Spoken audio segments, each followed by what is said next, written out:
There we go. All right, I would like to call this meeting to order. Metro Plan Executive Board meeting of December 1st, 2022. So could we have roll call? Yes, I'll start with the executive board members first. I'm starting with Jim McCarthy, I am here. Geronimo Vasquez, Present. Teresa Horstman, Present. Austin Osland, Present. Tony Williams, Present. Regina Salas, Present.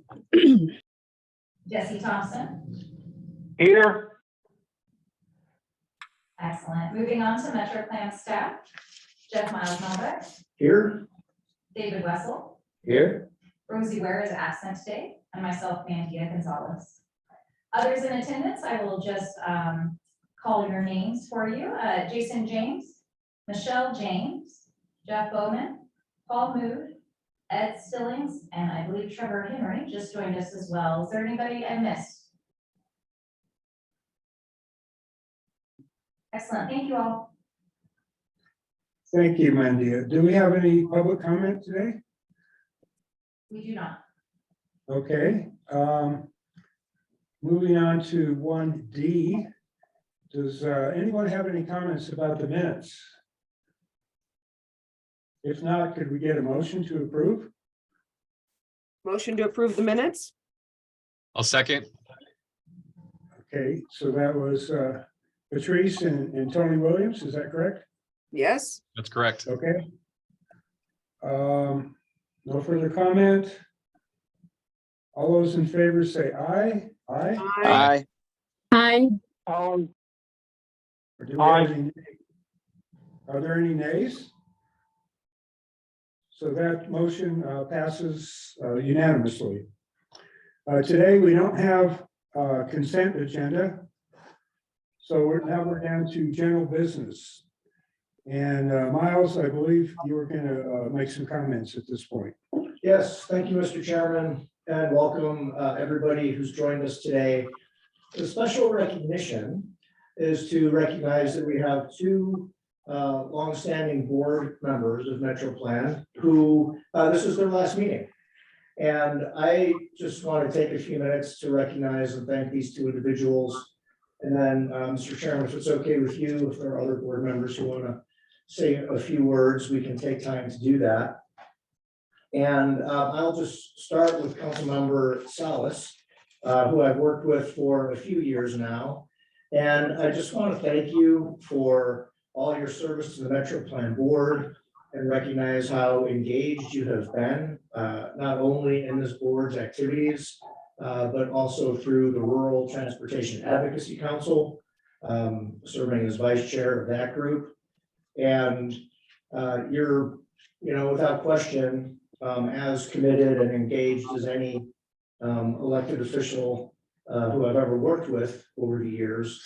And just thank you so much for your time and all your service to the community, and wish you the best. And I would also like to recognize Jesse Thompson, who I still struggle with because I want to call him Supervisor Thompson. And I've been working with you since my beginning of time on the Metro Plan Board about 4 years ago. And I know you've been involved in transportation issues for decades. And your service to the Metro Plan Board, as well as serving on the State Transportation Board, has provided such a strong connection. And I have always heard from you how important your advocacy is for looking out for folks on the Native American reservations and tribes, and really appreciate that and everything you have done. And again, wish you the best. And with that, Mr. Chairman, I'd like to turn it back over to you. Okay, thank you, Miles. I'd like to point out that I wrote a letter to the editor, to the Daily Sun, about Regina Salas and all the great work she has been doing on RTAC, and they published it, and I was very pleased to see that. So thank you, Regina. It's been great sitting 2 seats away from you on city council. Jesse, you've been involved as long as I've been involved, longer, I guess. So really a pleasure to work with you, and thank you both for your service. Does anybody else on the board want to make a comment or? Yes, I would. And I would too, so. Okay, so Arundel, why don't you go first, and then Patrice, you can go Okay. next. Thank you. I just wanted to say thank you to both Regina and Jesse for their service. I've learned a lot from them about transportation, and I really appreciate both of their advocacy for Northern Arizona. Each in their own way have contributed immensely to the progress of Metro Plan and transportation in the Flagstaff metro area and Northern Arizona across the way. So just really appreciate all your hard work, and we're going to miss you. Thank you. Ms. Horstman? Yes, and I'll be quick as well. And of course, I ditto everything that's been said. And, you know, Regina, 2 words for you: engagement, absolutely, and passion. So thank you so much for all of your service to our community and to the state of Arizona. You know, just you will certainly be missed, but certainly not forgotten. And you've built a legacy for us to be able to continue to stand on and move forward with. So thank you so much.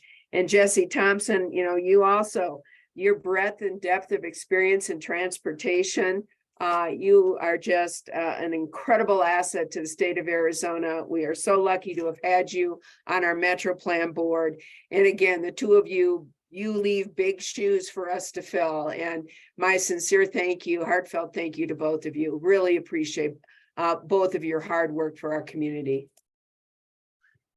Just as a side note, I'll note that I don't have my computer up to see, you know, cues and questions and comments. So just politely interrupt when it's appropriate. So at this point, does anyone else want to make any comments about our outgoing members? Yeah, Chair McCarthy, this is Tony Williams. Thank you. Go ahead. Regina and Jesse, I'm, as you know, like really the newest member to this board. But in the short time that I have been serving, I have really significantly appreciated your openness and your advocacy and the passion that both of you have demonstrated over my short time serving on the board. And hearing this news today, it's making me wonder, like, what it will be like moving forward. Because as others have said, you've left a very significant path in this work, and those are big shoes for other people to fill in. So I will miss you. Thank you, Mr. Williams. Austin, do you have any comments or? Yeah, you will be missed, but certainly not forgotten. Those are words right out of my mouth, Supervisor Horstman. Regina, what I want to say to you, and I'll say this in a couple of weeks too. The thing that really impresses upon me about you is your commitment and your passion. You go all in, and it's a powerful example that you leave behind, and a strong target to shoot for as myself and others move forward in these roles. You have absolutely carved a strong path, and you know, it's difficult seeing you go. It would have been I know you wanted to stick around, and I think the community would have been better off with you remaining in these roles. And I just want you to hear that from me personally.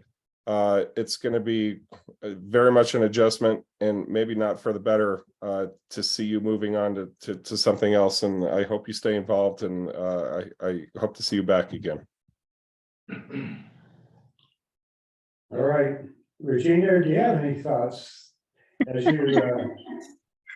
Yeah. All of those comments put me in tears. Thank you. And yeah, I would have loved to join the meeting in person, but I've been under the weather. Well, it's been my distinct honor and privilege to serve on Metroplan, even starting as an alternate to Mayor Coral back 4 years ago. And when I heard that there's a recognition for today, it's like, is there like a perfect attendance award? I believe I have a perfect attendance on Metroplan, even in council for that matter. It's been a privilege, and I intend well, first of all, my last day on council is December 20th. So I'm still the vice chair of RTAP at the December 19th meeting. So I will be continuing my advocacy for transportation dollars for our rural project until my last day. Even then, I hope, and I'm putting my application in this week to be appointed for consideration to be appointed by the governor for the State Transportation Board for the seat for District 5, which will be vacated by former Supervisor Jesse Thompson. So District 5 represents 3 counties, rural counties, rural and tribal counties. So Apache, Navajo, and Coconino County. And I think I'll take this opportunity to ask this board as well as the Coconino Supervisor Board for letter of recommendation when appropriate. And thank So you. you're not- very last day. Yes. Mr. Please say a few words. We want to hear your voice. Is that me? Sure. Okay. You know, there's I started out in political arena back in my after just graduating from MAU. Started from local level, and then on to my work led me to the Navajo Nation tribal government. And from there, I went to Bureau of. Can you hear me? Yes. Okay, from there, I went to a nonprofit organization and finally to the county where I spent most of my political time, 28 years. And I was considered and nominated to fill in this position, State Transportation Board. Years before me, many leadership from the Native American communities made every effort to try to get somebody on. And I was lucky enough to have been appointed and by the county and then recommended by the State Transportation Committee, Senate side, down to the governor. Governor appointed me. And there's one thing that I always kept in mind, and I always say that, there's a reason for me saying that, is that I'm not too familiar with the engineering, neither do we have 4-lane highways, clover top highways, and I know a lot more about dirt roads. And I think, Patrice, you're more familiar with that. So one thing that I always kept in mind is, no matter how far you are going, remember where you started from. And I'm very happy that you acknowledge the fact that how I've been thinking all these years. And for the organization, I knew what you were saying and your position. I've expressed it. You heard me many times. What you stood for, I expressed it to the board, as well as I've been part of Transportation Committee down in Sedona. I did the same thing as well. And so I did my best. I did what I could to support you. And one thing that a former Republican told me was, always show up. To me, that is huge. Even, no matter how small of an organization or how small a committee you're being asked to attend, be there. Never make excuses. And that's what I try to do, to help you, to stand beside you. And again, I've said it many times, I've learned quite a bit about the way the organization is structured and the policies that we have.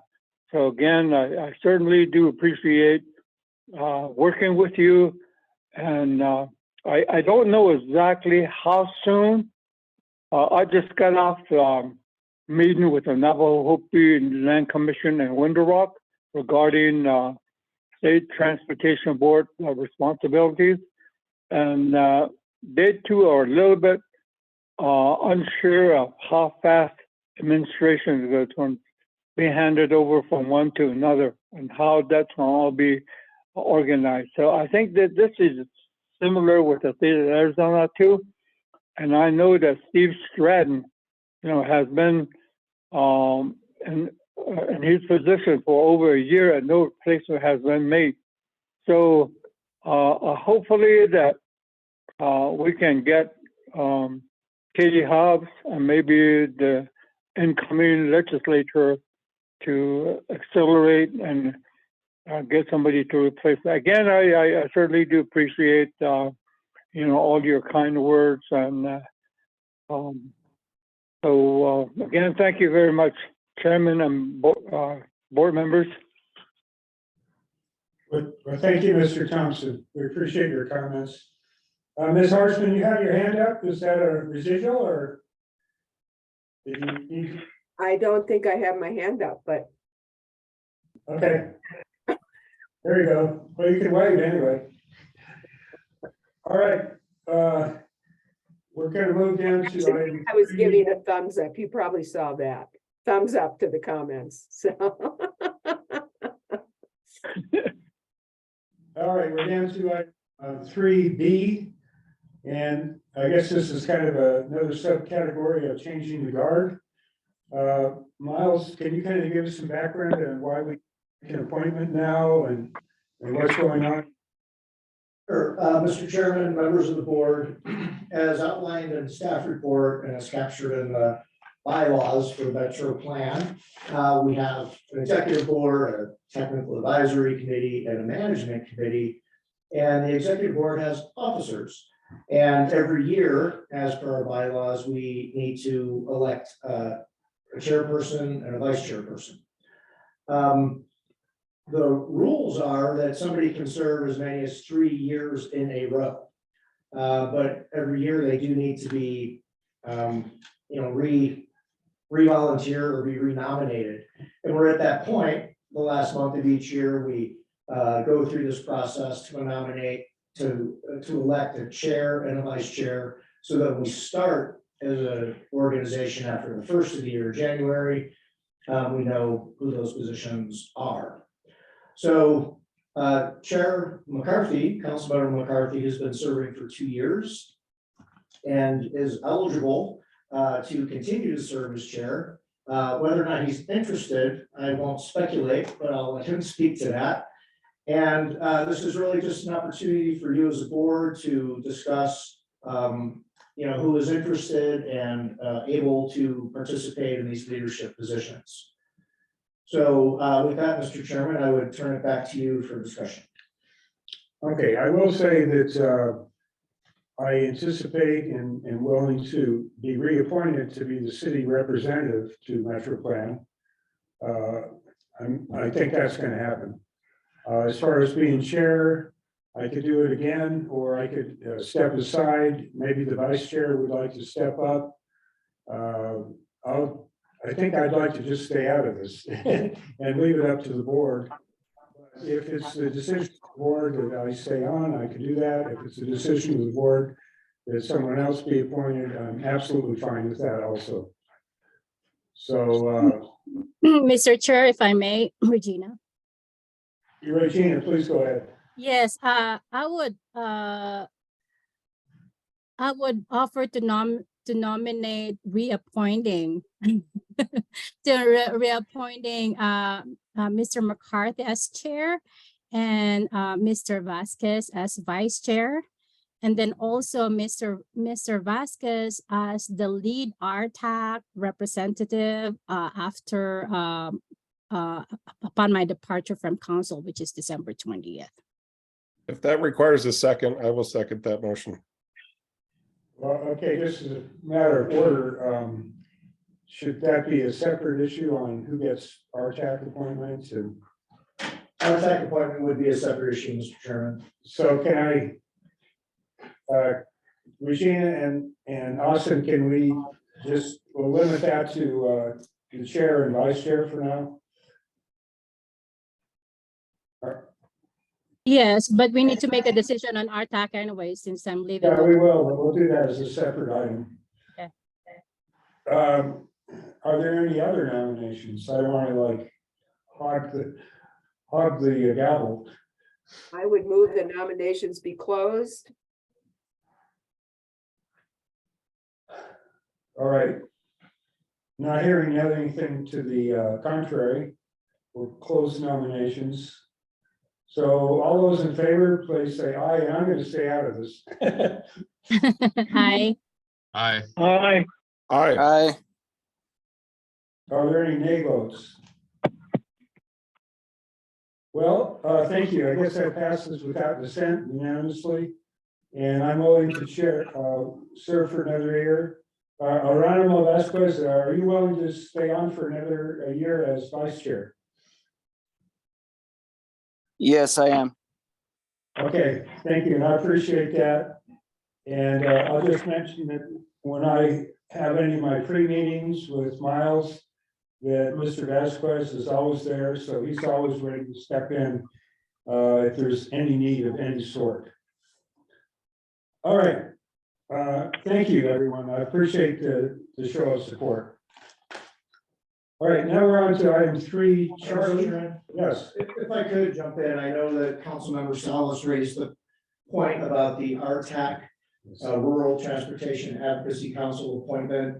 I did not put that on this agenda for action at this meeting. But what I would like to do, based on the fact that Supervisor Vasquez is already the alternate to the RTAC board, is just proceed in that direction. And I'll come back at the January meeting and formalize that so that the board can vote on All it. right, so since he is vice chair right now, he can just step right into that role. He's alternate right now. Yeah, on the- or alternate is- RTAC. Alternate is the proper wording, sorry. And then you're gonna put that on the agenda for January or our next meeting? Yes, for January, and then I would be looking for an alternate to Supervisor Vasquez. Right. In case he's unable to attend the meeting. Does anyone have any thoughts about that? Good. Good, okay. All right, I think we'll go forward with that. And Mr. Vasquez, appreciate your continued work. I know you've been very involved in RTAC along with Ms. Salas. So thank you both. All right, now we'll go on to 3C, which is Greater Arizona Funding Initiative. And this is the population-based funding we get from the state. Miles, I'll let you kind of take the reins here. Thank you. Mr. Chairman, members of the board, the Greater Arizona Funding Initiative, and what I'm recommending today is that the board approve our pursuit of $15.6 million of state funding through this Rural Transportation Advocacy Council Greater Arizona Initiative. And the background is that RTAC represents 11 small councils of government and metropolitan planning organizations like MetroPlan. And a year ago, in the last budget process, all the member agencies under RTAC's leadership got together and put forth a $50 million state budget request. And then it was to be divided amongst all of the small COGs and MPOs. And unfortunately, that legislation didn't pass and the funding was not approved. However, that has not dissuaded the RTAC board. And I will connect it out here in case the acronyms get confusing. Council member Salas is currently serving on the RTAC board is vice chair of the RTAC board, and Supervisor Vasquez is alternate to the RTAC board. And so this meeting just happened this week, actually, where they discussed again what to do with the statewide initiative. And I will let, after I finish up my report, I'd like to give Councilmember Salas and Supervisor Vasquez a chance to speak on that. But what I'd like to just share here is, as I looked at all of the projects in this area, looked at the possibility of a $300 million request this year. So 6 times the amount that was requested last year. I looked at the share that would be coming to the Metro Plan area. I talked to members of the Technical Advisory Committee, and our partners, our member agencies at the city and the county, and we identified some projects. So I'm going to scroll down here a little bit and just focus on the bottom of the screen, if you can see it, or if it's in your staff report on page 12. Just bullets on the 4 projects that I'm recommending we pursue as funding. First is the Lone Tree Corridor, $2.6 million. This is the exact amount and the exact project that we requested funding for last year. Now that the amount is potentially going as high as 15.6 million, I looked at some other items, and what came to the top through the process has to do with flood mitigation for the city, $3 million, flood mitigation to Coconino County, $5 million, and then additional funding for the John Wesley Powell Bridge widening at I-40, which is $5 million. I am giving you bullet statements here, and I want to recognize Mandia Gonzalez, who has been drafting one-page summaries of each of these requests. There are drafts of them in your packet. And I also want to point out that Mandia continued polishing those things up as late as last evening. So we have, more final drafts that we can share if the board members want to go deep on some of these details. But really my intention today, and if it's okay with the board, is to give you these bullets and ask for your support in pursuing funding for these 4 projects. And what I just want to always close the loop on is, what did the TAC and the management committee think of these items? And, full disclosure, I definitely had clarity that flood mitigation being a priority is something that was supported. And also that I want to point out that the J.W. Powell Bridge widening idea, and that funding popped up so recently that I, without running it through the TAC and the management committee officially, I put it in here because I just think it's so important and that we need to have a placeholder and pursue that funding. So with that, I would like to, if it's all right, Mr. Chairman, see if Councilmember Salas or Supervisor Vasquez have anything that they want to share. Before we do that, I believe, and correct me if I'm wrong, that you actually had a meeting with the head of the Department of Transportation about that bridge, and was he supportive, et cetera? Maybe fill in a little on that, and then we'll go to the other. Sure, thank you. Mr. Chairman and members of the board. We did have a meeting with ADOT Director John Halakowski last week. Actually, I had 2 meetings. And we had, one of them was on the J.W. Powell Bridge widening. And the director was supportive and wanted his staff to look for funding sources. So we're in the process of getting momentum behind this project to try to cobble together as much funding as we can to move it forward. And that's really one reason, an additional reason why I put it in this request, because it builds momentum to getting this project done overall. Does that answer, Mr. Chairman? Yes, sir. Okay. And Councilmember Salas. Yeah, Councilmember Salas, why don't you go next, and then we'll go over to Mr. Vasquez. Yeah, just a quick, an overview of the 300 million request. In fact, the RTAC board solidified the commitment to pursue the 300 million for all 11 MPOs and COGS. And the reason why 15.6 will go to MetroPlan is that the computation is based on population. So I think it's it's page 18 of the packet. So that's explained why we're getting 15.6 million out of 300 million. It's based on our population for MetroPlan. A couple of notes that I want to mention. I appeared before the State Transportation Board at the board meeting last November 18. And of course, prioritizing flood mitigation on our highways 180 and 89 as a top priority, along with the other issue that our small COGS and MPOs have been advocating for on behalf of the directors. There's a directors collective asking to increase formula funding for small MPOs and COGS like MetroPlan. First of all, I think there's a typo on the project.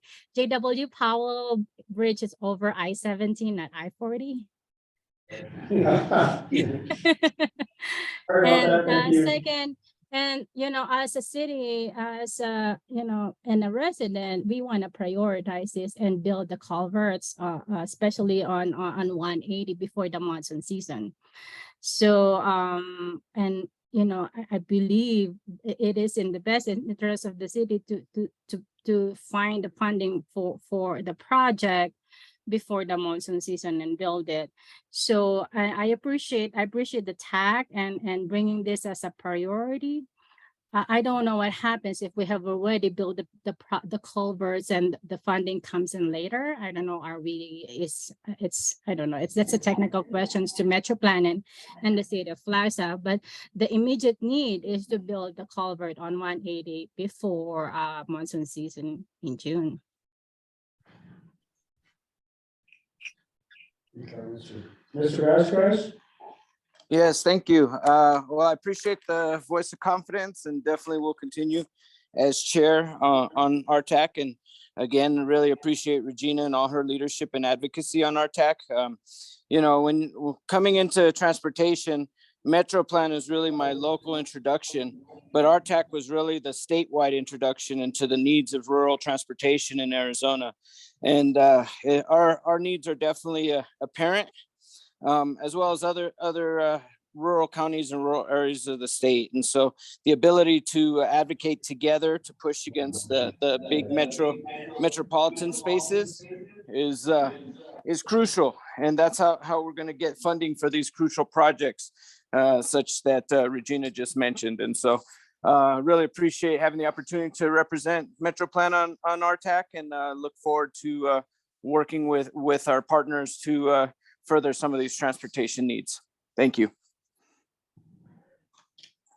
Any other comments or discussion? If not, I'm going to make a motion that the board pursue up to 15.6 million of state funding through RTAC. We all know what RTAC is. Second. And Patrice Horstman seconded that. Any other questions or further discussion? Hearing none, all those in favor, please say aye. Aye. Aye. Aye. 9 bolsas más de expreso. Okay. So do we, any nays on that? So that passes without dissent unanimously. Thank you, Miles. All right, we're down to item D. This is an information only item. Miles, I think you were going to take the lead on federal and state funding update. Yes, Mr. Chairman, members of the board, this is really a standing item where I give you quick updates, sometimes very lengthy updates on what's happening in some key areas. And we just had a discussion on RTAC funding, so we won't need to go into it again in this staff report. However, I'm going to scroll down here, a few items. One, you remember the director's task force. 2 months ago, I did a pretty lengthy presentation on that, where we are requesting a doubling of formula funding. Our small MPOs and COGS, Metro Plan included, have not received an increase in more than 10 years. I'm really pleased to report that the task force was unanimous on this. We sent a letter to Director Halikowski, and on November 21st, met with Director Halikowski and his team and talked about the need. And they were supportive and understood our plight. And they also recognized with a lot of candor, which I appreciate, that the funding source that we are asking for, and it's surface transportation block grant funding, is the most valuable source of funds to them because it has the most flexibility. It can be used on all sorts of things, and the color of money and how federal funding can be used is always a management and administrative issue. And the same reasons that ADOT likes that money and is hesitant to disperse it, it's the same reasons that we want that money and are asking them to disperse it because it has the flexibility. So we still had a really good discussion, and we're at the point of looking for alternatives, ways there might be other sources of funds that have been freed up, where some additional resources can flow to the small COGS and MPOs. The meeting was, I think, really productive. It was great for building the relationship. I appreciate ADOT's time. And I'm looking to do a follow-up meeting with staff in the next couple of weeks. And I hope to have more, well, I will have more news for you at some level at the January meeting. But for now, it's really the bottom line is it continues to move along. And before I move on, Mr. Chairman, to the next item, I'd like to just see if there's any questions or comments from the board on that.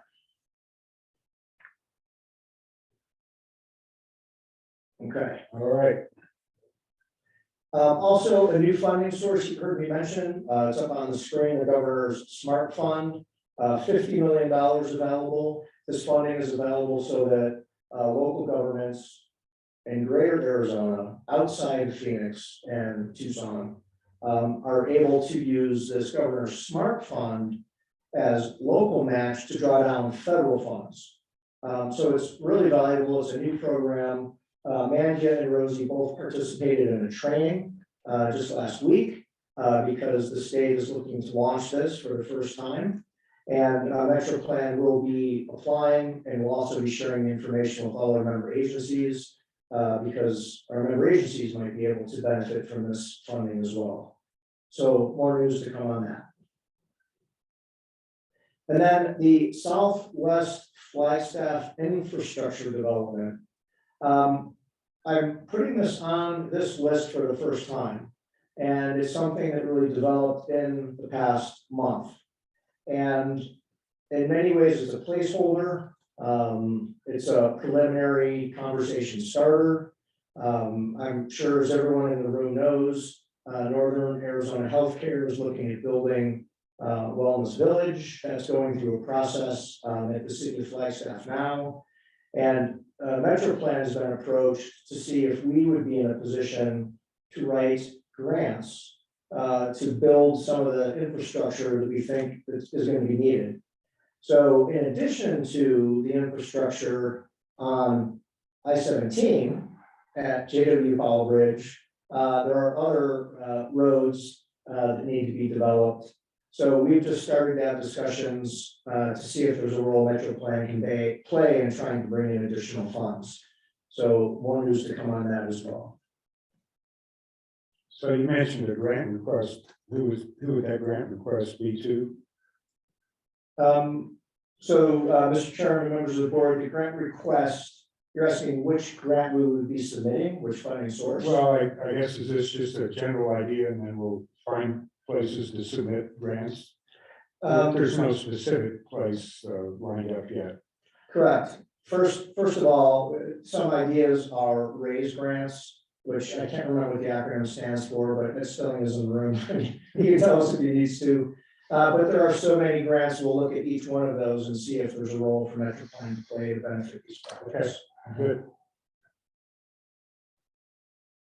So anything else on this update? Funding update? No, if there are questions or comments from the Do we have board? any questions?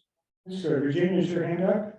Yes, Mr. Chair, just a clarification. The SMART grant is available to cities and counties. So there's like 10 million for cities and 10 million for counties. So it has to be a really local project. And I think MetroPlan's role is facilitating the grant application process and obtaining the SMART fund. I mean, on the top of my mind, of course, just to continuing with our priorities as MetroPlan for the last 4 years. And we attempted this last year for JW Powell extension, and that's through direct congressional allocation spending through the office of Congressman O'Halloran. But SMART Fund, the SMART Fund is specific to the competitive grant application process to grants made available by the Infrastructure and Jobs Act. Thank you. Any other comments? Well, thank you, Miles. Why don't we, Chairman, yes, go ahead. I think the only thing that I can add is that this was a struggle for the board members to try to determine how these funds would redistribute for engineering and matching dollars for grants application. It was kind of difficult because they were getting different kind of recommendation how to divide up this 10 million. It came down that how much money that these projects are going to be given. They all felt that the best way would be to have them, determine how good of a project, meaning if they're going to get any partners with their project, or how much funding they're going to come up with. I think this was a determination to help us in saying that maybe it should be according to the merits of the project that will help in determining how much these projects will be allocated. So that's a little bit of my contribution. So thank you. Thank you. Great comments. All right, I think we're going to move on to item E, stride forward update. David Russell, I think you're going to do this for us. Thank you, Mr. Chair. Let me share my screen.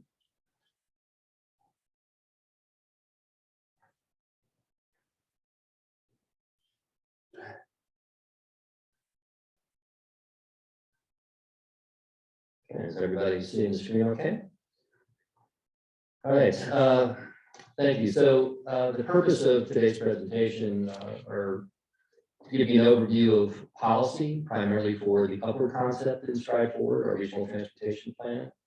A quick overview of the outreach that we've done, and then how that compares to these policies. So we just want to kind of filter these policies through that lens. And then I'll close with an update on the schedule.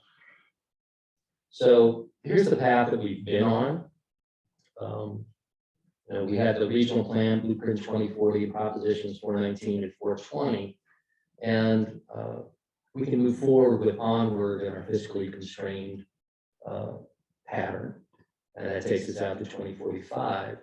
We were charged, or took on the charge during Stride Forward, to look at how to meet the carbon neutrality plan goals by 2030. And to do that will require new plans, new policies, and new funding. That new funding and the assumptions needed for that takes us out of fiscal constraint. These are not reasonably anticipated or expected revenues. And so as a organization, we can't adopt that as our plan, but we can certainly point towards it. This is similar to what we did in Blueprint 2040 when we discussed the Lone Tree Overpass. That was not part of the fiscally constrained plan. We did mention what it would cost, and the voters took it upon themselves to move that forward. So just as a quick background, as we look out to 2045, we're looking at a population and employment increase of about 20%. As the graphic indicated, our onward plan will be maintaining the status quo, and that would increase VMT by about 460,000 miles per day over the 2019 level, which is the goal in the carbon neutrality plan. We are able to meet the goal of 2019 vehicle miles traveled in the upward concept through several means: shifting where people live and work, increasing investments in walk, bike, and transit. And important to note, this is not fiscally constrained, so we're really not limited by budget. In terms of the impact of those different strategies in reducing the VMT towards that goal, the community design aspects where we live and work reduce daily VMT by 85,000 miles. The investments in transportation decrease it by 183,000 more. And then travel demand management and takes us over the top with 207,000 more miles. Just to give a little more background on that, as revisiting this, we looked at several patterns of where people would work and live in the future and landed on this one, where we take 50% of growth and distribute it to the downtown area and the 4th Street area as indicated on the map here. The rest of that 50% growth occurs per the regional plan in effect. I will say that we do assume that the hospital is relocating. And so this all has the impact of shortening trips and making walking and biking and transit easier, so we shift trips and reduce VMT. To make all this happen, this was a slide in our public presentations, and the profound quote from our executive director: that change requires change, and those changes are primarily amongst in the policy and money arena, how we do business and where we spend and invest. So let's take a look at the cost side of this. You've seen this before, but just to revisit it again, in making those transportation investments on top of those community design changes, we need to double transit service. So it's currently $12.5 million today. We need to increase that to $25 million per year. We need to quadruple bike and pedestrian facilities. That's at a cost of $53 million per year for the next 8 years. Again, we're trying to reach this goal by 2030. And that's on top of the Proposition 419 funds. As a reminder, that was about $29 million over 20 years. Travel demand management is relatively cost effective. That's why you see the green check here. As you know, we've received a grant and are in the process of hiring this position. We have received a grant for about $160,000 a year, which will allow us to hire a coordinator. That said, travel demand management, there's numerous programs behind that that will all require some level of funding. And then the community design incentives in terms of getting developers and development to take place where we want it, we have that set of costs on. So what does that mean for local transportation taxes? You can see our current transportation tax in the left-hand column, and then what it would take with to reach upward. And the bottom line and the bottom line in the bottom right cell there, it's about 3.2 cents, I think, per $100. I'm a little fuzzy on my math, but it's basically a quadrupling of existing tax. Now, there's a couple points I want to make, a few points. One, the highlighted cell for transit is highlighted for a couple of reasons. One is a change from what was in your packet. We took another look at that, and we're getting Mountain Line to take a look at this and confirm it. But I think this is a better or more accurate number. It's a little bit higher. And it's more than doubling because of the footnote there. That in talking with Mountain Line, they would expect no new federal dollars. The federal dollars are about half of the current revenue for Mountain Line. So to double transit service, we have to, go above and beyond those federal dollars. So that's the number there. The other points here are on the right. The figure that's shown on the screen is to implement something at a regional scale. The carbon neutrality plan is really at the city scale, but we didn't have the kind of the techniques in hand at the time to really carve it down. So we were presenting this as an overreach or an overestimate because we knew we'd be coming down to a city scale. And based on preliminary estimates, we think that's going to be more like a tripling of the tax as opposed to a quadrupling of the tax. And then the next bullet, if you look at, we think about grants and private development, we estimate about 20% growth. If private development pays for itself, there would be probably a 10 to 20% reduction in that. And then that leaves grants. So it could possibly get down to a doubling of the tax as opposed to the quadrupling you see on your screen. And then when it comes to implementation, there's multiple years. Again, thinking about how you might implement out to 2030. We've got tax opportunities in 24, 26, 28, and 30. And so you can monitor VMT as we go and possibly roll out taxes as needed, depending on how successful travel demand management is, response to the investments being made. So there's some implementation opportunities here to address this. So I'm going to pause there, see if there's any questions on the tax levels needed to support the upward concept. Any comments? Yeah, I do have a question. Have there been any polls on what the reaction in the community would be to a potential quadrupling of the transportation tax? Mr. Chair, Supervisor Vasquez, I think the short answer is no. I am about to talk about, the public input that we have received and how it might relate to this. Some of that's subject to interpretation, but we did not ask that explicitly. The Mountain Line is just wrapping up their Flagstaff in Motion community transportation plan, and we have not seen the costs associated with their different strategies, but I believe their intent is to start doing just what you're asking, polling, looking at support for different levels of investment, and we'll be able to compare those to the estimates that we have here. And one final question, just clarification. I'm not sure if I missed it. So Mountain Lion, is that whatever intended tax they intend to put in there, is that included in these numbers, or is that an additional? No, that would be included in this number. So, to implement the upward concept, that doubling the service, this is our estimate of what they would need. Gotcha. They'll come up with their own estimate, and I think we have to wait to see whether they're looking at a doubling or less of that service and the related tax rate for that. Great. Thank you for that clarification.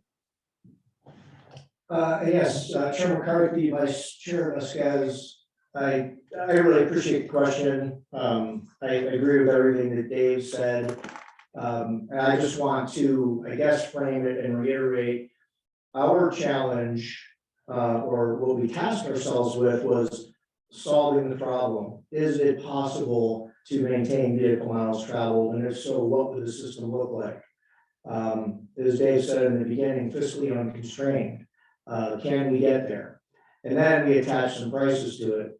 But we did not say, is this price tag palatable or feasible within the community? The approach here is that's kind of outside of our bailiwick right now. We're just trying to provide a solution, and whether or not part or all or none of it is palatable to the community will come through additional process.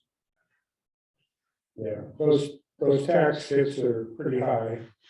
The other comment I saw in the, when I read the staff report is, you know, I think there's truth to this.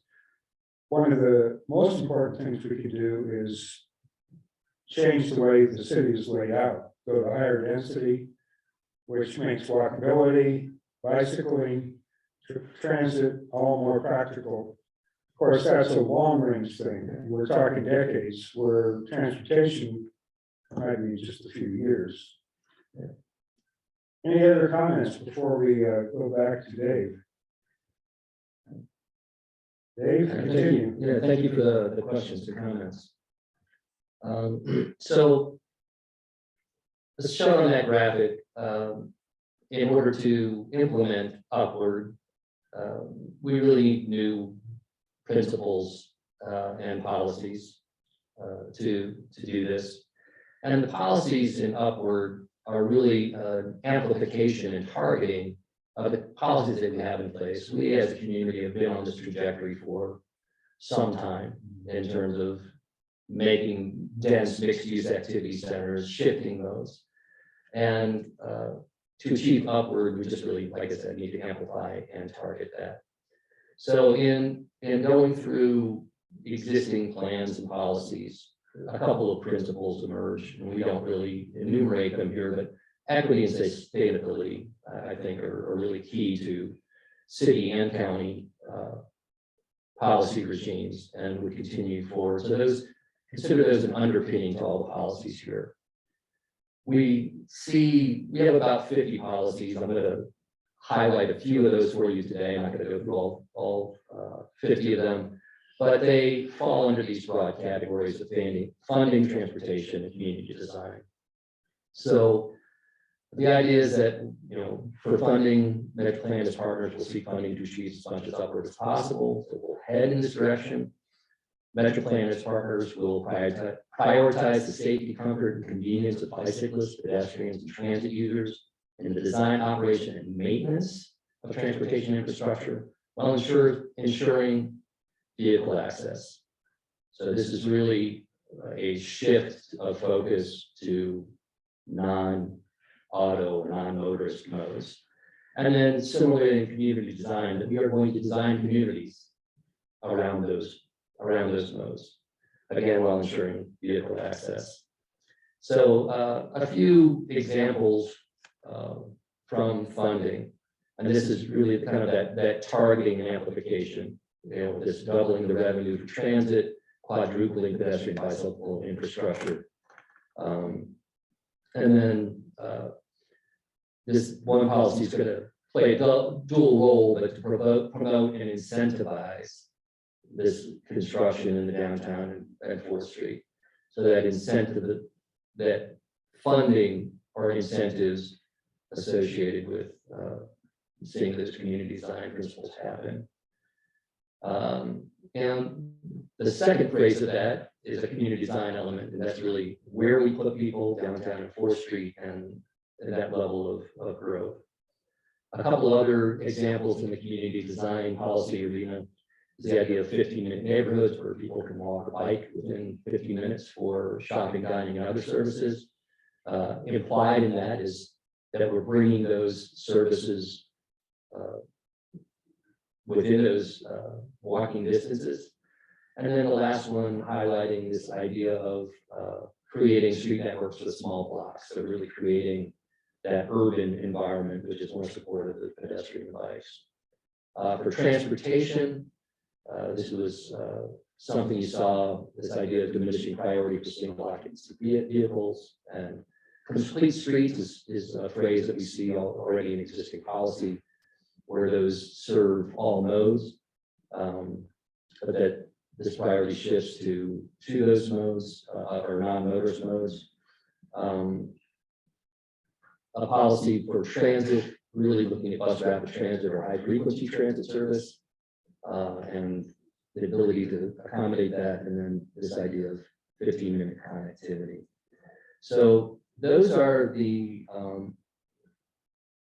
to give you a feeling of the policies that would be needed for upward. And again, I think they are simply an amplification of what the city and county have already been doing. So I'm gonna, again, pause there before I go to the next section, see if there's any questions or comments. Comments? I guess I'll make one quick comment. Yeah. You know, since I've been on council, there's been a very big push by the public to quit building these mammoth big buildings. But on the other hand, there's also been a big push to see what we can do to reduce our carbon emissions. So I think what that boils down to is we're going to need some public relations and some public education of let the public be involved in what the trade-offs are. You know, everybody hated the hub, but I will tell you, I own a townhouse up in Boulder Point. And before the hub, it was filled with students. But once they built the hub, the students moved out. And then now it's full of families because the students are down there at the hub and the Standard and whatever. Yeah, Mr. Chair, those are tremendous observations and a great segue to the next section. So thank you. Oh, go ahead. So just a quick reminder that we have had a robust public involvement process. You can see everything that we've done here. And what I want to do now is walk through those three policy arenas and give you at least my best interpretation of what we've heard from the public and how those policies stack up against them. A few caveats on there to Supervisor Vasquez's point earlier. Some of this policy language, as well as the funding, were not specifically tested in public engagement. The costs that have been shown were only in presentations. We did not put those out in surveys. Of all of our outreach, only the telephone survey is statistically valid. We did have tremendous response to our online surveys, but again, those aren't statistically valid, so interpretation is needed. And for those surveys, online surveys, the participants tend to be more wealthy educated and more likely to ride bikes. So that helps with your filtering of that feedback. But that said, of the input that we received, we did try to ask questions that would tie back to that telephone survey so we could track whether, at least along those questions, the answers were the same. Generally they were, and whether we were out in the field or online or virtual, the feedback that we received tended to track fairly well. With some minor exceptions. So when we look at our those principles of equity and sustainability, generally, if you look at sustainability as that kind of three-legged stool of social, economic, and environmental aspects, the input hit on all of those and looked at being fairly supportive. Stakeholders raised questions about equity. There were a few comments about, hey, let's not forget the drivers. Let's make sure that they're treated equitably. But then when we look at some of the online surveys results, I think it's clear that the very low income have real mobility needs, some security needs about walking and biking. That still low income, although they slightly prefer driving, they're impacted by high gas prices. Minorities favor transit and are likely to support increasing its service. And then those over 65 are less supportive of walking, biking, and moving to walkable neighborhoods. That was one of the questions we asked: would you be willing to move? Similarly, on social aspects, stakeholders, and I'll caveat this, that we put a survey out to our 250 surveys. We only got about 26 back. It's not, or it's 250 stakeholders. 10% response rate's not bad. It's not broadly representative. But that VMT reduction strategies are good for physical and mental health. They're good for making social connections. So people see those as positive. On the economic front, we heard about how affordable housing as an issue. And again, stakeholders seeing as positive impacts to business and housing affordability from this VMT reduction strategy. From an environmental perspective, in that random sample survey, you may recall, 94% of respondents said, yeah, climate change is real, and 74% thought action was needed. And not surprisingly, I think we're all familiar with this community value that scenic beauty is raised very high. When we look at funding, again, we didn't ask a lot explicitly about willingness to pay or provide cost information. But we do hear from the public that they find investments in transit, pedestrian, and bicycle facilities and services to be lacking. That safety for bike and pedestrian facilities, particularly during the winter months, is a concern. So there's implications for maintenance costs associated with that.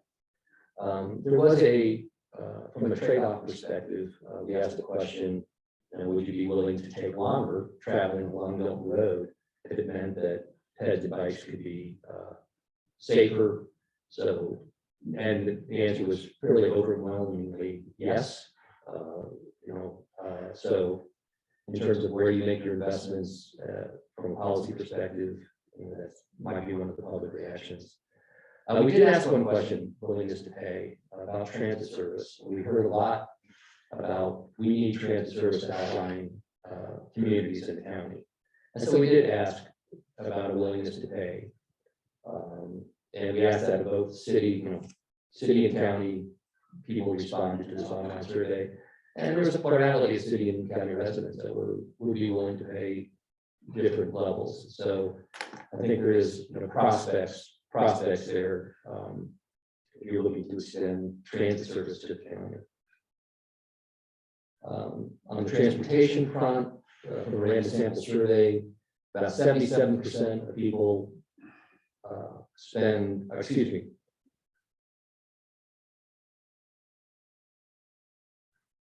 yes, people said they spend about 77% of their time driving today. And asked what they would like that to be in the future is 57%. So there is this a stated preference to make this shift. And similar to some of the online feedback, people were generally satisfied with roads and streets, generally dissatisfied with the pedestrian, bicycle, and transit systems. And we asked that question in a couple different ways. Point made earlier, we need to manage our systems, those systems for year-round use to really help, I think, alleviate those concerns about safety and mobility. A key point, this was from a presentation made to the chambers. I think they have a transportation committee. There's a handful of people there, but a statement was made that they really desire more roadways and increased vehicle miles traveled. An important group, but in terms of overall feedback, kind of a minority position. We did ask questions about retrofitting neighborhoods, both from a land use perspective as well as transportation perspective. And not surprisingly, that's likely to meet some opposition. The transportation, I think this is to the point that you just made, Mr. Chair. Land use is a long-term impact. You really need to kind of stay the course if that's the avenue you want to pursue. Transportation can have a more immediate impact. So on when we look at community design, Again, strong support for walkable neighborhoods. Flip side of that, 40% of people are looking at driving as a necessity. And so getting that mix of land use and transportation facilities together where that driving is not a necessity is going to be a challenge. Participants recognize the need for multifamily housing to meet affordable housing needs, whether it's owner or renter occupied. And they also recognize the dense mix and compact residential uses are more likely to support nearby activity. But on the flip side, again, to your point, a strong dislike for 5 to 6 story buildings and still a strong but lesser dislike for 3 to 4 story buildings. Many people perceive these as a source of nuisance, traffic, perhaps being less safe. And then we get down to questions about 2 to 3 story apartment buildings or triplexes. And we asked if they could fit into their existing neighborhoods. 41% thought they could. And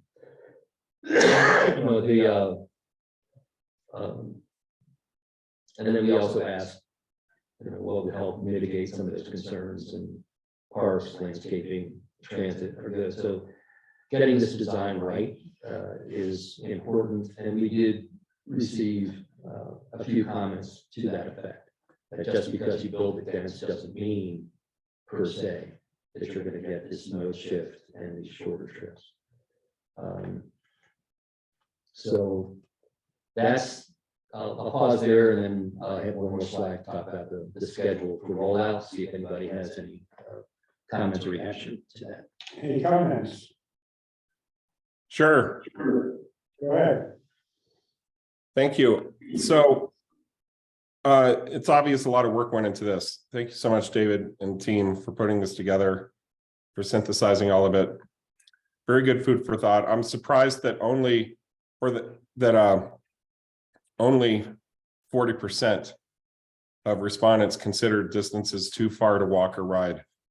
I just want to put a finer point on something in terms of framing and messaging and how we brand all this. Of course, due diligence is obviously warranted to this process and to the listening campaign. When we talk about this, I think it's important for us to be very deliberate in how we discuss it. Part of the reason is, I consider myself to be one of the biggest advocates for the big shift on Flagstaff City Council. But the way I talk about it is very different than the way that others on council who are very supportive of the big shift talk about it. And I think there's some loud voices in the room that relish the opportunity to make this about combating cars. And that's the wrong approach for us to take. And I know all of us know this, but I'm just articulating all this just to have it out there in the open. But, when we go into these conversations, the way I always choose to carefully approach everything is to start by acknowledging that Flagstaff is a 4-season town. It's mountainous. There's a lot of older citizens. We are not going to abandon our cars, and we don't want to abandon cars. Even myself, a fully able-bodied bicycle enthusiast, is not going to schlep my 2 teenage children to their various events throughout the day, every friggin' day, all over town, one side or the other, except by using a car. And I think once we acknowledge that, people are much more receptive to the conversation that comes out of that about how do we complete our transportation network, and how do we stop ignoring the deficiencies in our multimodal pathways, so that we can actually reduce congestion for those who are in cars, especially at peak hours. Putting more emphasis on making biking safer and urban density so that walking is more appropriate or feasible. These are ways to get cars off the road, so that the people who do need to drive in cars have less wait time and higher level of service, right? So anyway, just wanted to say that because there are other voices in our community that really do want to make this about getting rid of vehicles. And because that voice is out there confounding the public discourse, it's always important to start by acknowledging the things that I just spoke of. And then I think people settle into that larger conversation and dialogue about how do we improve transportation without their hackles raised and in a much better frame of reference for having a constructive conversation. Thank you. Thank you, Austin. I think those comments are right on. Other comments? Dave, I think you can continue for a while. Okay, well, thank you. Oh, not too much longer. So this is kind of the rollout and how we get to the finish line. And we'll see in that kind of middle column for the adoption date. And so the idea is that we're going to bring components of this regional transportation plan described forward to you in stages starting next month. And you've seen today or heard today about public information report and policies, and we'll bring that to you for adoption next month. So we'll have a quick recap for you there. Then we have the electrical vehicle plan and mobile app, trip planning app plan, maybe the financial plan coming to you. I'm sorry, I don't have an adoption date. I have wrong adoption date in there. I should have updated that in February. And then kind of the meat of this will hit your desk, so to speak, your board table in March. And at that same time, we'll release the document for a public comment period and then come to you in April for adoption. And really, this regional transportation plan we'll hash it out a little bit better for you, but it is going to be the definition of our finest transportation system and what that means to achieve that. So, and you can see, we're making good progress on all of these products and look forward to bringing them to you in the coming months.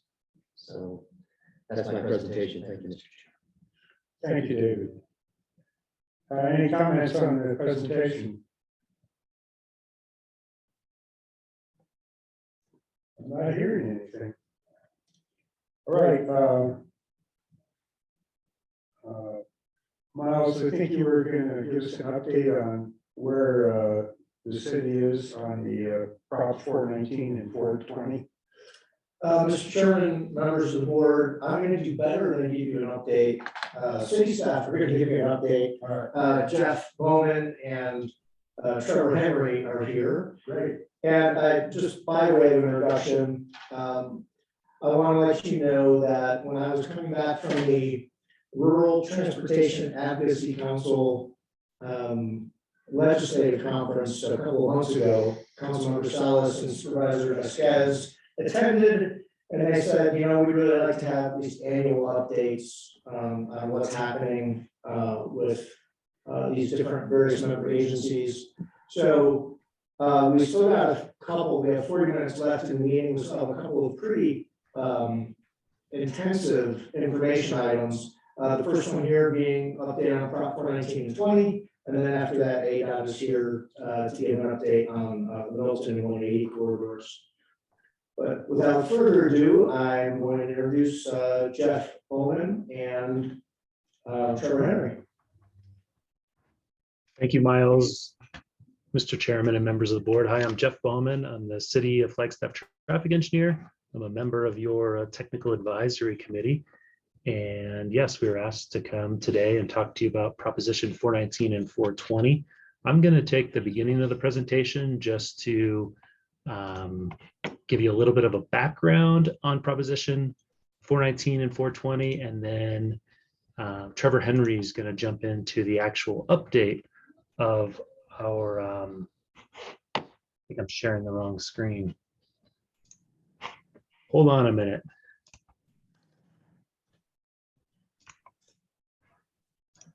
There we go, I think.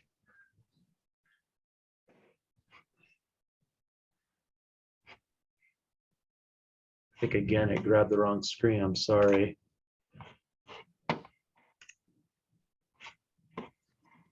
Try one more time.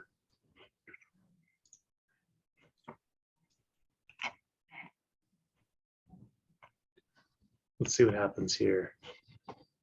Now we're on the screen. Let me just move this over here and we'll go with this view. I'm sorry, I'm having trouble getting the presentation mode to jump into the right screen, but here is the beginning of our presentation. So again, I'm going to go through the background and Trevor will go through the actual project updates. So a little bit of the background: Proposition 419 and 420 went to the voters in November of 2018. Actually, we had Proposition 19, 20, and 21. 19 and 20 passed and 421 narrowly was defeated, and that was a transit increase. So 419 was general transportation tax extension, and this was essentially an extension of the transportation tax 2000 that was expiring in 2020. So the same tax rate, but a whole new set of projects. This is a map from, and again, these are the old maps from the voter information pamphlets, but this is a map of the major road projects. Trevor will give you updates on many of these that are in progress or in planning or about to get started. But here's a map of the major road projects. This map is the pedestrian and bicycle projects that we displayed. And the note on this map says this is only 36 of the 148 planned projects. We'll get to the projects that are in progress and the first mile, last mile projects here in a little bit. So don't spend too much time on this map, but you can see they're wide ranging all over the community in a number of different types. This is a breakdown of the different types that we're anticipating building over this 20-year program. Got 11 miles of sidewalks, 34 miles of bike lanes, 50 miles of foot trails, a whole number of at-grade crossings and separated grade crossings throughout the community. Proposition 420 is a single project proposition, and this is the Lone Tree Overpass. And I'll just jump right to the map because I know we're trying to move a little bit quickly. Here's an image of where Lone Tree Overpass is. So use my cursor. This is Butler Avenue and Route 66. So Lone Tree Overpass sounds simple enough, simply connecting Butler Avenue to Route 66 via Lone Tree.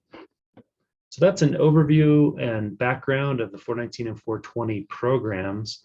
And now we have a couple of slides to talk about what's going on right now. And Trevor Henry is going to take it over from here. Thank you, Jeff. Good afternoon, Mr. Chair, Vice Chair, board members. My name is Trevor Henry. I am the Capital Improvements Engineer for the City of Flagstaff. And as Jeff mentioned, we're going to talk a little bit about 419 projects. And so on this slide, we just have them listed, and I'll just go through them relatively quickly, but try to give enough information. So the first one on our list is the protected intersections on the Butler corridor. So what we did here, these are the intersections with Beaver and San Francisco along the corridor. And what we did is we hired a consultant to prepare 15% level plans, or a feasibility study, if you will. And we're meeting with them next week to finalize the scope and figure out what the 15% will include. I think what we're aiming towards is a cost estimate. We're aiming towards right-of-way determination and possibly some grant opportunities. So this is a 15% level. It's not really a thorough design, but it's just to give us an idea if these are going to actually work, if we need any additional items outside of the intersection that we need to account for. And so basically, the idea is just to put in a protected intersection at these two locations. The next one under bike lanes. So these are just bike lane enhancements within the city's corridors that are identified and just need to be either enhanced or upgraded or provide additional protection. So if you remember last year, we did phase 1 and phase 2 of the actual separated bike lanes, and that was on Beaver and Butler. Those were taken care of. Those were one of the first items that we did under the bike lanes. We're still doing some additional evaluations and studies and corridor arrangements, I guess you could say, and just seeing how it's going, just doing some more data collection. A lot of feedback we've been receiving on these separated bike lanes. Let's see. The next one is under Foots. So we have the Fox Glen portion, which is, I would say it's near, maybe just west of JWP. It's kind of between the I-40 corridor and JWP. It's kind of working in that area towards Fox Glen. It's related. There is a lot of coordination going on with how JWP itself is being developed. So there's a lot of coordination there. Mountain View access. So this is just west of NAU, or excuse me, just east of NAU, right near the O'Leary and Lone Tree intersection. So just kind of west of that location. And again, there's a lot of coordination going on with the Lone Tree overpass. So that's why we've tagged these two as planning. So there's a lot of planning still left in those, just trying to figure out how we can get those developed, how to get those delivered would work best. Schweitzer Canyon is a Foots trail, it starts out, let's see, along Route 66, just west. So it's near the old Kachina restaurant. So up there on the side of the embankment there, and it works its way towards the east, wrapping around near Fry's, and then tying into the existing or the new subdivision further up Schweitzer Canyon Road. So that one's in the final stages of design. They're looking at some material substitution for the surface. Those are being evaluated, just kind of going through specifics, trying to get this project to an actual readiness for construction to solicit an advertisement notification. Hopefully get some construction going on that soon. And a lot of the projects related to the Foots under 419 some of them are small, some of them are not your average size. So there is talks, there is ideas, strategizing about if we want to bundle some of these projects together to make a bigger group, a more healthy project for maybe a good sized contractor to come in and do that work. So those are the Foots projects kind of currently on our slate. We also have crossings. So these are actual crossings with either a beacon, a flashing beacon, or some type of pedestrian push button activated. So we are looking into one at Butler and O'Leary. We're speaking with a consultant currently working on a proposal for them to submit. Also, I'm going to say a week and a half ago, we met with the Southside Community Board members, basically to introduce ourselves and then also to talk about the project and just ensure that they're aware of what we're doing and how we're meeting a new improvement in their community. And they were well receptive of what we were doing and just kind of starting the initial talks. Sidewalk infill. So there are several projects within the city several areas within the city where there are no sidewalks. So this particular category is just to fill those in. So just to connect areas where there are no sidewalks and just make it a little more user-friendly, safer for the citizens, pedestrians throughout the city. Last year, we did bundle a few areas with the city's street maintenance program. And so they were able to complete some of those areas and utilize 419 money. And again, we're going to do that this year, just kind of look and see how we can actually get some of these areas infilled and delivered and constructed. So those are working there. The next one is first mile, last mile.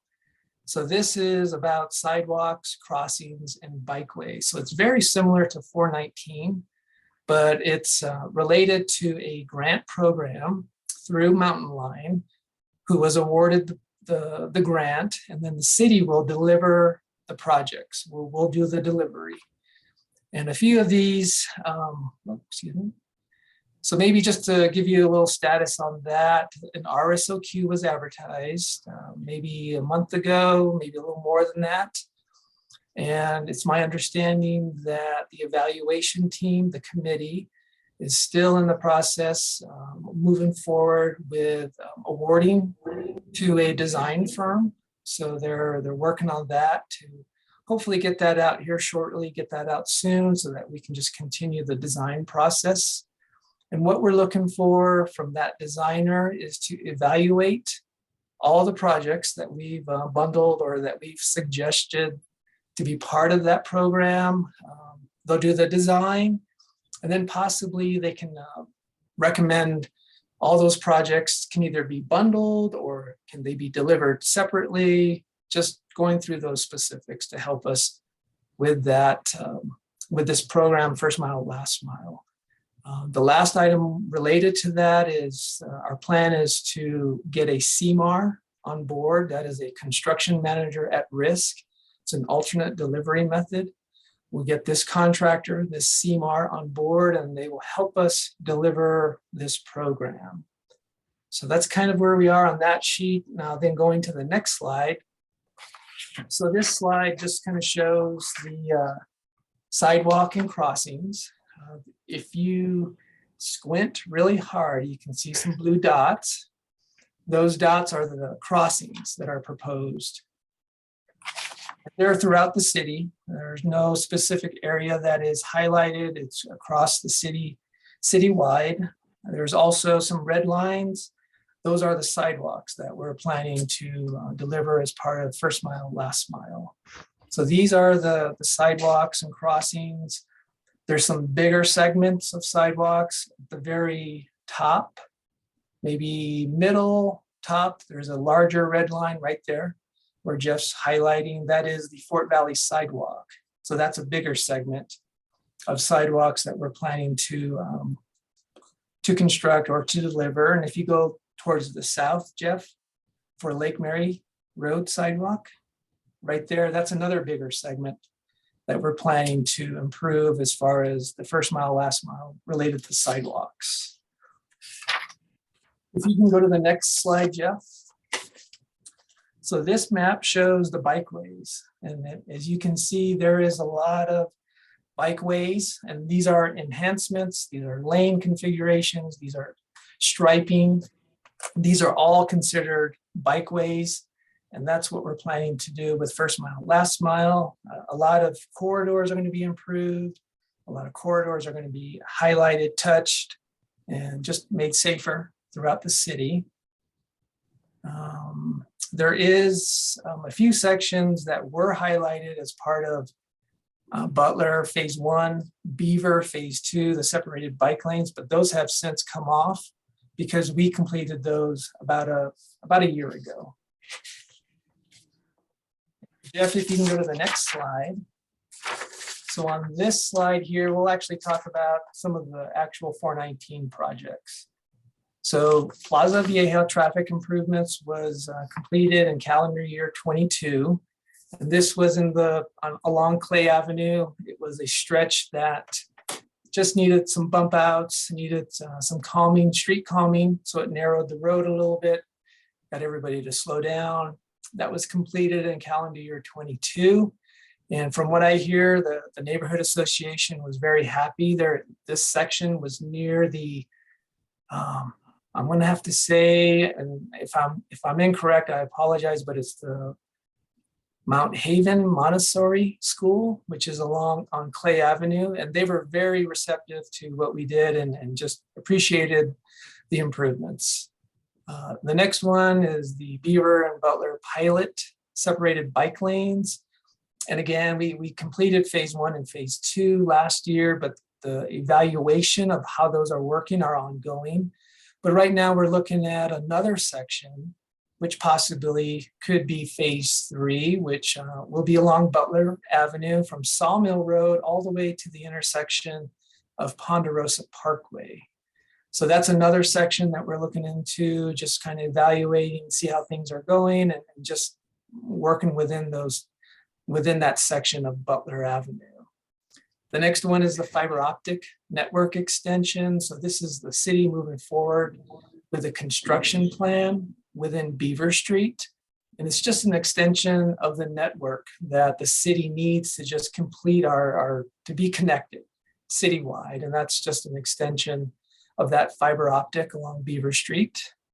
We have SLEDs, which is street lighting to enhance dark skies. And right now, staff is working towards procuring the equipment needed to comply with SLEDs, with the implementation.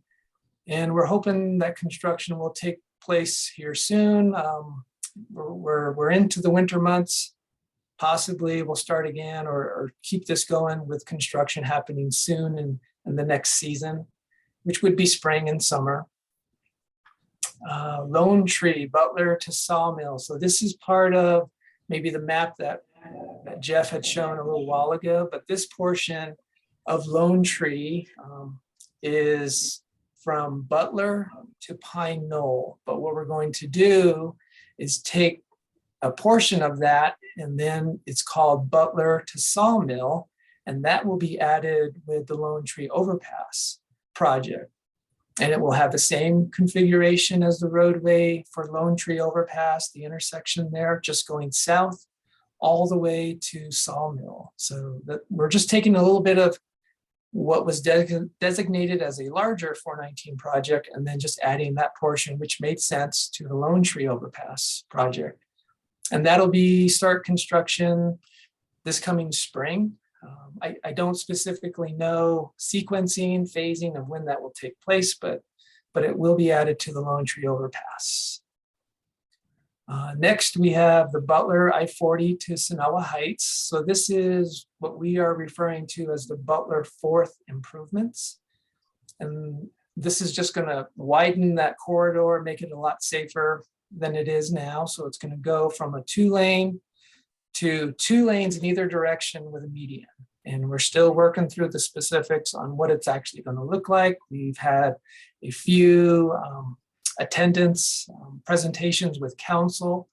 We've heard the feedback. We're continuing to move forward with an extensive public outreach component. So we will have some town halls, we'll have some public feedback, and we're just working towards that. So yesterday we did have a meeting with the design team and stakeholders, and we're just trying to develop what it's going to look like and how these alternatives will look. We'll present multiple ideas and just get public feedback, get the council to weigh in as we move forward. And for that project, we're going to design most of next year in 2023, and then we'll start construction in 2024. And another project related is Beulah University realignment. And I think this has been at the forefront of a lot of discussions with the city council.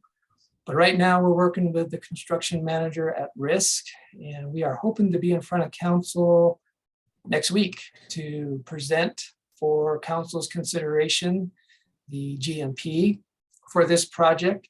And this project will be a 2-season duration. So we'll be constructing in 23 and 24, possibly ending in spring of 25. So that's happening soon. We have John Wesley Powell from Canyon Del Rio to Juniper Point. So this is the one that is just south of Butler Avenue. And we've been working, staff's been working with the property owners, the large property owners out there, as well as the small property owners. Earlier in the summer, we've met with the council, we've met with residents, we've had a long discussion, very supportive, very informational, just working through the details. But we're at a point now where we can start actually working on a specific plan.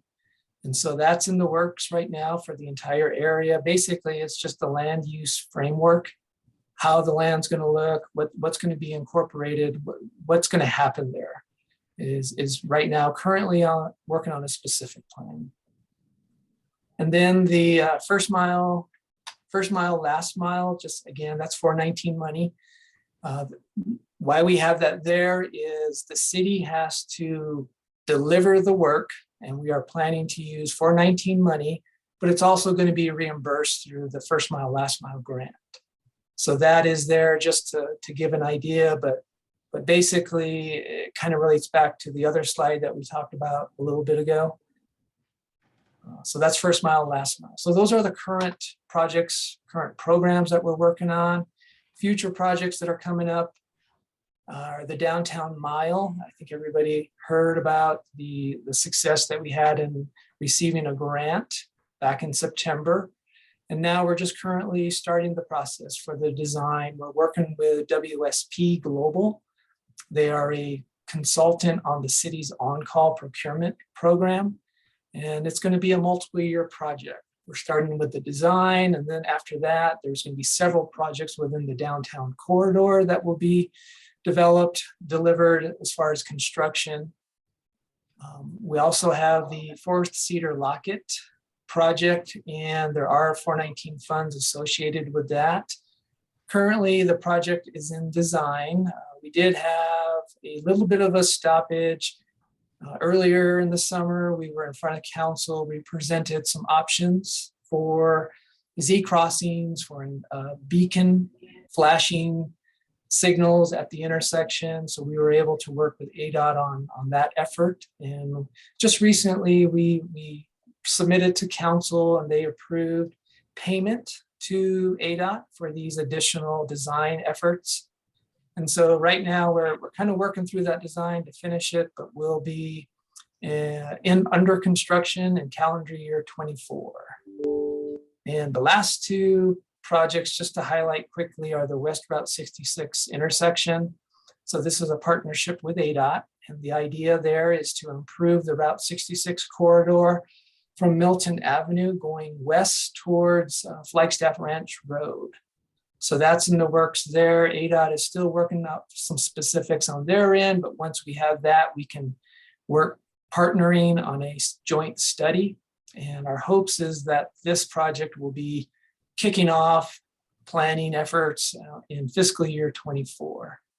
And last one is the John Wesley Powell portion, which is near what we're calling the airport, but it's basically from Lake Mary Road to the end, or to the airport where John Wesley Powell currently dead ends when you come from the west going east. And it's just a continuation of John Wesley Powell. It'll have the same road configuration. Believe we have 2 lanes as temporarily 2 lanes in 1 lane in both directions with a median. And again, this is all based on the regional plan. And as developments go and are improved and capacity increases, density increases, there's a possibility that the road could change, just like the other section of John Wesley Powell further to the east. And we're hoping that project for the airport portion of John Wesley Powell will begin in fiscal year 25. So that was a lot to go over. I tried to make it as brief as possible, but there's times where I could just keep talking about projects that we're working on here at the city. At the very bottom of this slide is the city's monthly project report. So what we do in engineering is monthly, we come up with a report to the council, and that link there will take you to the most current. And Jeff, if you can go to the next slide. So this is the map for October. We will be coming out with another map for November, but this just basically shows what we're working on currently, the highlighted projects. For this map, the blue circles are projects that are under design, and the yellow diamonds are the projects that are currently under construction. So there's a few there that we've highlighted. And again, if you go to that link on the previous slide, you'll see this map and you'll also see our report. But I think that should conclude what Jeff and I had for you today. We appreciate your time, and if there's questions, please let us know. Do you have any questions? I do have one, if I may, just quickly. Go ahead. And thank you, Trevor and Jeff. That's very detailed, very complete, and very impressive as to what's going on throughout Flagstaff.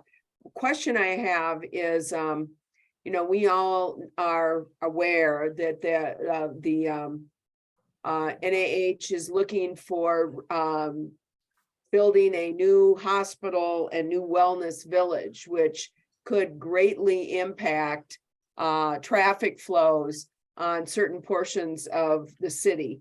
And are you working with them and trying to plan together with them to accommodate the type of development that they're looking to do there along, well, just on the outside of Milton Road on I-17?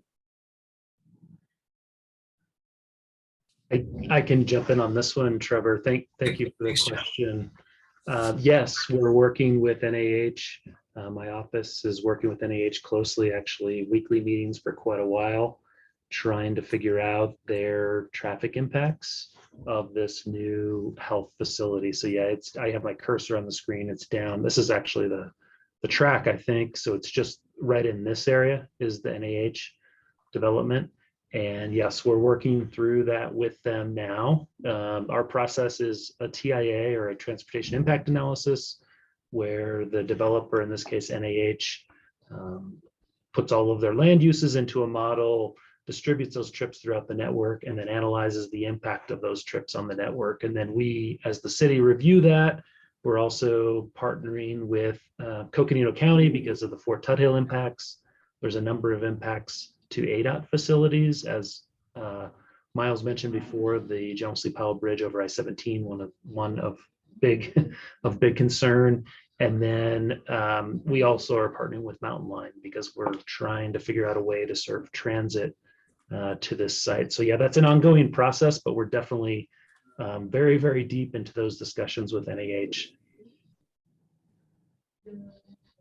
I'm glad to hear that. And, you know, obviously this is going to have a great traffic impact, and we hope they will do their part and it doesn't all fall on the taxpayers to handle the traffic impacts from their development. So thank you, and very impressive list, and really appreciate the update. Thank you. Any other questions? Trevor, I did have one question. Do you have a rough idea when we might start construction on the Lone Tree overpass that goes over the railroad track? Councilmember McCarthy, there's a little bit of an echo, but I think you asked when construction would start for Lone Tree overpass over the railroad? Yes.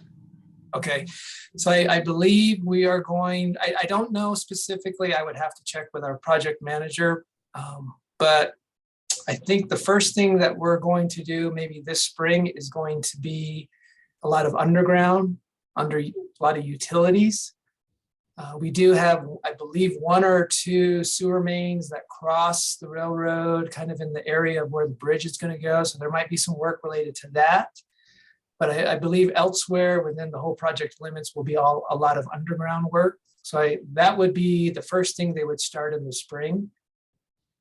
Does that help? Yes.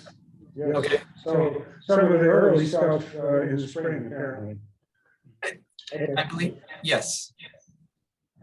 Any other comments before we thank Trevor and Jeff for a good presentation? All right, I think we can move on then. Thank you, guys. Really do appreciate your time and information.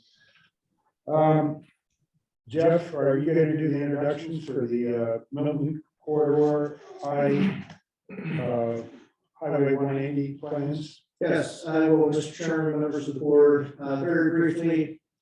We only have about 10 minutes left, and Jason James and Myrna Bondoc are here with ADOT to give an update on Milton and 180, and they have their own PowerPoint presentation. So Jason, are you comfortable sharing your screen to share with the board?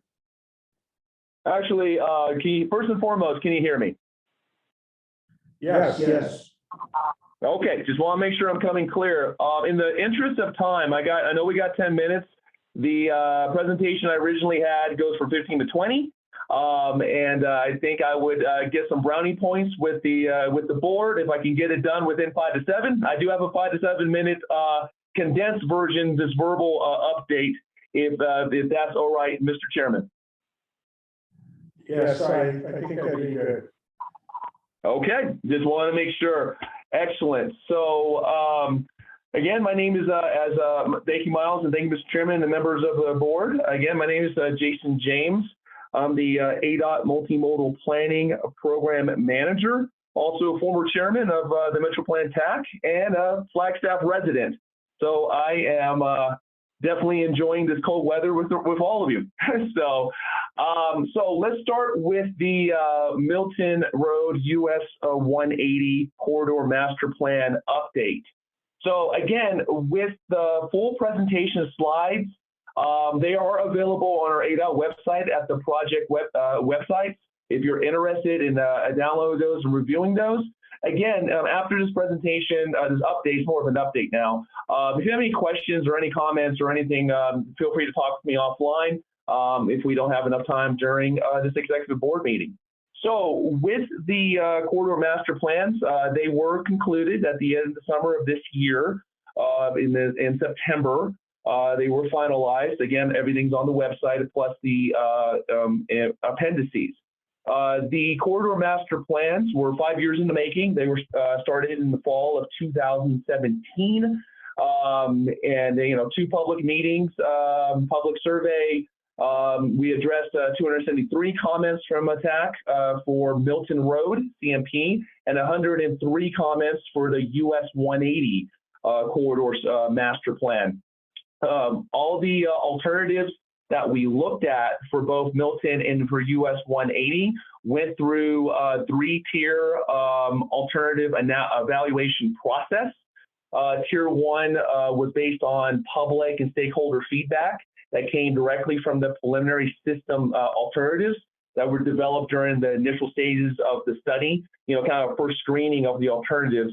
Then tier 2 focused on the development of qualitative and quantitative evaluation criteria that we applied to these alternatives, stuff like traffic operations, safety, expanded travel mode choices, public acceptance, factors like that. Then finally, tier 3 analysis expanded on those efforts in tier 2 and further refined the evaluation criteria for the alternatives. So, for example, we applied factors like network delay, conflict points, public acceptance, pedestrian comfort index, community character. So for each tier, group consensus through our TAC with our project partners and public input determined which alternatives moved on to the next tier. So at the end, for Milton, we considered 6 alternatives, and for US 180, we considered 7. So as a result of this tiered analysis and public input for Milton Road, the consensus was to go with a no-build hybrid. Again, that was due to negative traffic operations of all the build alternatives that we considered, and also public rejection of all the building impacts as a result of the build alternatives. And with the no-build hybrid on Milton, as the name implies, it's hybrid for 2 reasons. The first is that it offered an effective balance between achieving desired project partner and public desired multimodal and streetscape enhancements to Milton Road, while maintaining minimum ADOT design standards in existing traffic operations. So together with a cost that was a lot less than the build alternatives, and just a lot more realistic in the near term, which was a very important factor we needed to consider. And then secondly, the practical implementation of the no-build hybrid occurred in a hybrid manner, depending on the existing and varied nature of the current Milton Road facilities and features that were along the various segments of the Milton Road corridor. That is to say, the no-build hybrid is not a one-size-fits-all solution. And then jumping over to US 180, our recommended solution there as a result of our tiered analysis was going with a no-build, no bill plus, and that basically means leaving the road as is plus spot improvements. We identified 9 spot improvements along this roadway, and that was again due to negligible traffic operation impact, public rejection of building impact, and also public and project partner support for the no build plus for US 180. So with that said, once we established that and we've finalized the reports, next steps. So what we've already started the process of, I've already started the conversation with the North Central District as far as prioritizing which projects within Milton and also which projects within US 180 kind of rise to the top. Because right now we're kind of hunting down some potential funding, program funding that could be available to at least fund, 1 or 2 or more of these projects. And I said this in the TAC a while back, Miles and Dave, remember this, is that, we spent and invested so long into these corridor master plans. I don't want it just to collect dust. We definitely are doing our due diligence to try to get some funding for a few of these projects. And again, once we kind of work out the details on that internally, Jeff, Trevor, you'll be hearing from us because we want to definitely collaborate with the city, with the county, once we have that, once we have those those priority projects, and kind of see where we can collaborate and make it real, as the saying goes. So that's where it's at. That's the very brief update for Milton US 180.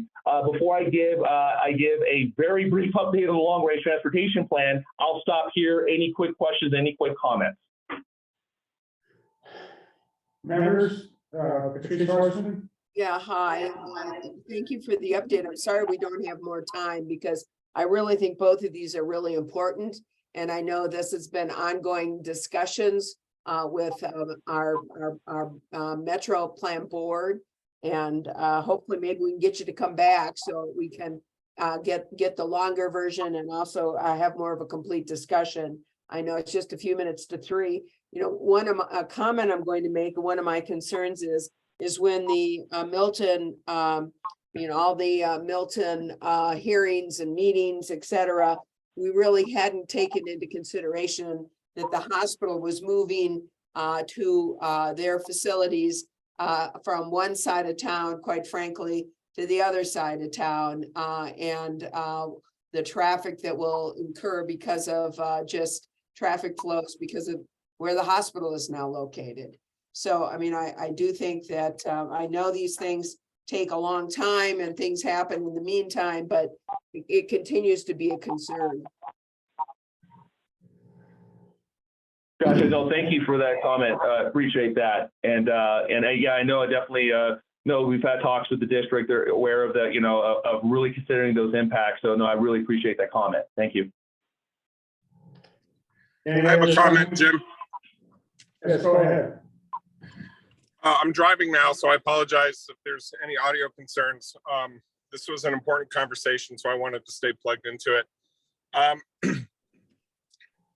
James, thank you so much for what you do. I'm so glad that you live in Flagstaff. That's important for me to know, and to know that you're tapped into the community and grounded here and sort of understand where we're coming from on a general basis as you advocate for not only what we need here in Flagstaff, but measure that with the needs and abilities of ADOT in general.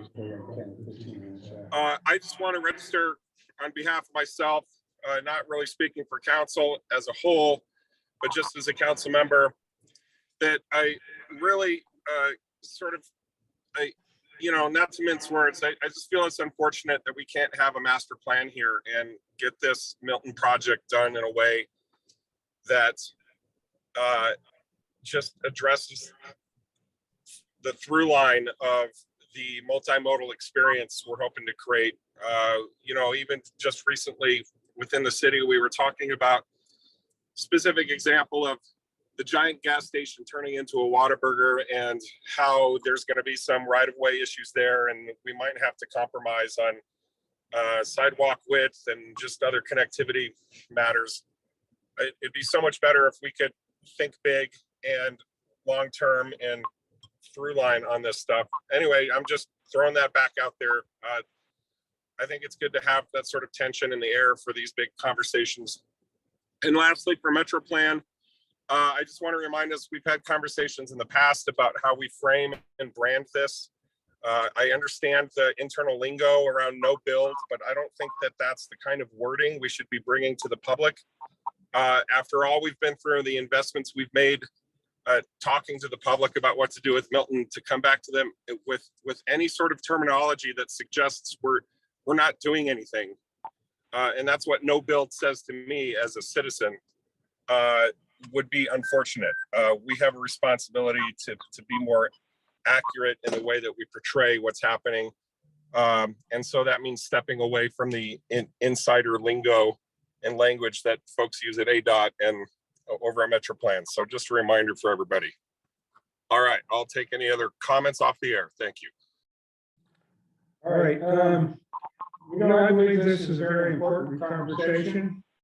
So I think what we need to do is bring Jason James back, maybe next month, whatever, and put him towards the front of the agenda so that we can see the whole presentation. And I actually have 3 or 4 more questions, but I think I'm gonna sit on them, and then hopefully we can bring this back in a month or whatever. Any comments to that, Miles? No, I appreciate everybody's patience. This is a very important topic and look forward to inviting Jason and Ada back. All right, so I guess we'll leave it at that for now. And if we could maybe get a copy of the PowerPoint, I'd love to take a look at that, and would love to continue the conversation going forward. So I hope they'll be able to come back and meet with us. And I'll comment on that. Absolutely. I will actually, I will send the both PowerPoint presentations to Miles to distribute to the executive board. That's not a problem. I'll do that right now. Thank you. Thank you so much. Thank you. Just want to let you know, I've already sent it. You asked for it via text. And so everyone on the board has that in their email box now. Okay, so since we're running out of time, Miles, you have any other items that you wanted to cover today? I think we're pretty quick. Let me just scroll to the end of the agenda, put it up there so everybody can see it.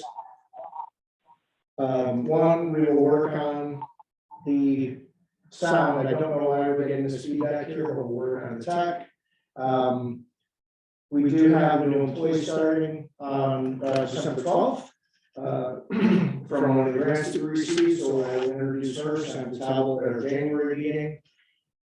And then I would like to let you know, if item number I, future agenda items, we have our strategic advance on April 6th. That's a regularly scheduled board meeting. It'll be a little bit longer as we go into depth on our strategic advance. And in the interest of time, Mr. Chairman, that concludes my report. Okay, is there anything any board members want to bring up? We're kind of short on time, but if there's something important, use your discretion. Next board meeting will be January 5th, 1 o'clock. I think we can adjourn, so I will hereby adjourn the meeting. Thank you, everyone. We ran over a couple minutes, but I appreciate it. Thank you. Thank you, everyone. Have a good day. Thank you, everyone. Thank you again. Thank you, Regina. Yes. Regina, Justin.